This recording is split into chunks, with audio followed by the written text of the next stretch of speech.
Si XRP ay muling nasa spotlight matapos po ang isang 10% price surge nitong weekend, kung saan ay nagdala sa presyo nito malapit po sa resistance level na $2.60. Pero sa kabila po ng rally na ito ay sumunod ang isang pullback na nagdulot po ng tanong kung ano po ang susunod para kay XRP. Kaya sa video na ito ay papaliwanag po natin ang breakout na ito, ang tinutukoy po na profit taking zones, at kung paano po ito makakaepekto sa atin bilang mga Pinoy crypto traders at investors ni XRP. Pero bago po tayo magpatuloy ay nais ko lamang po munang bigyang linaw ang aking disclaimer kung saan ang nilalaman po ng video na ito ay hindi po ito isang financial advice. For education and information purposes lamang po ang layunin nito. Ayan, ano nga ba talagang nangyari kay XRP?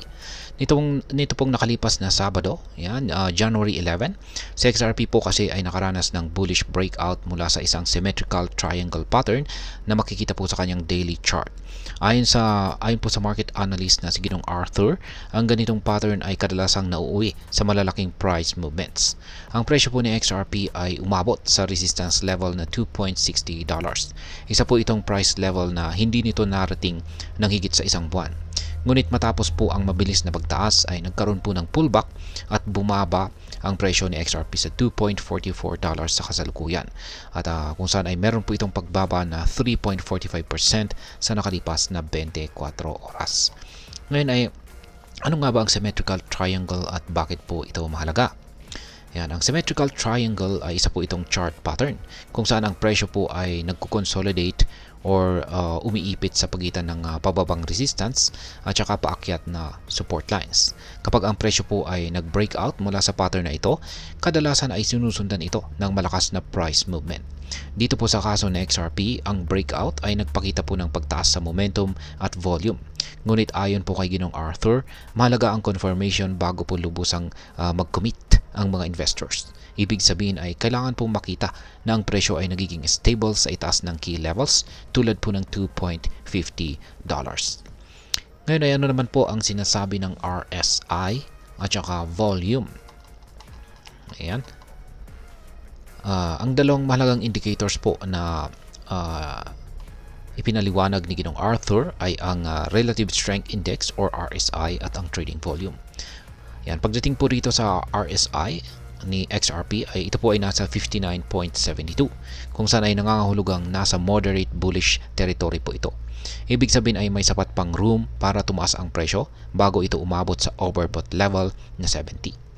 Sa trading volume naman, sa panahon po ng pullback, ang trading volume ay nananatiling mababa kung saan ay nagpapahiwatig na maaari po itong pansamantalang correction lamang at hindi simula ng isang bearish reversal.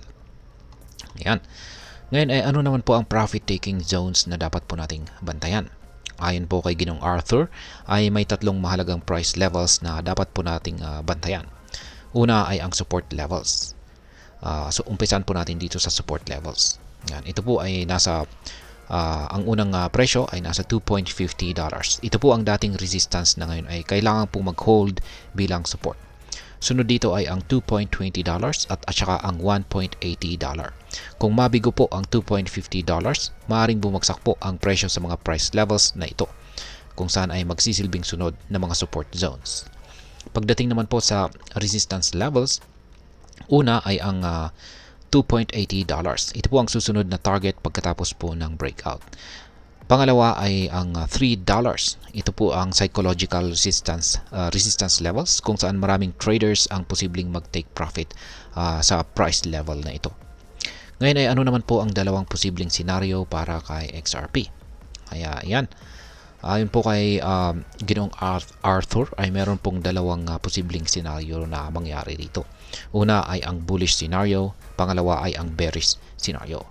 Dito po sa bullish scenario ay kapag ang $2.50 ay matagumpay po na nare-retest bilang support at nananatiling mataas ang volume, maaari pong umakyat ang presyo ni XRP sa $2.80 o kahit sa $3. Ang pag-break naman or pagbasag sa $3 ay maaari pong mag-trigger ito ng dagdag na buying pressure mula sa mga short sellers na kailangan pong i-cover ang kanilang mga positions. Pagdating naman po sa bearish scenario, kung tumaas ang selling pressure at bumalik ang presyo sa loob ng symmetrical triangle, maaari pong bumagsak ito sa mas mababang levels tulad po ng $2.20 o $1.80. Kaya ayan. Ngayon ay ano naman po ang papel ng liquidity zones? Ayan, ang liquidity zones ay mga antas kung saan nagaganap po ang malalaking trading activity. At meron pong dalawang zones na binanggit si Ginoong Arthur dito.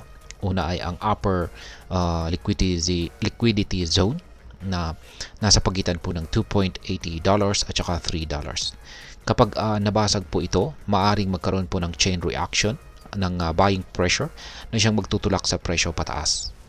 Ang pangalawa na liquidity zone ay ang lower liquidity zone.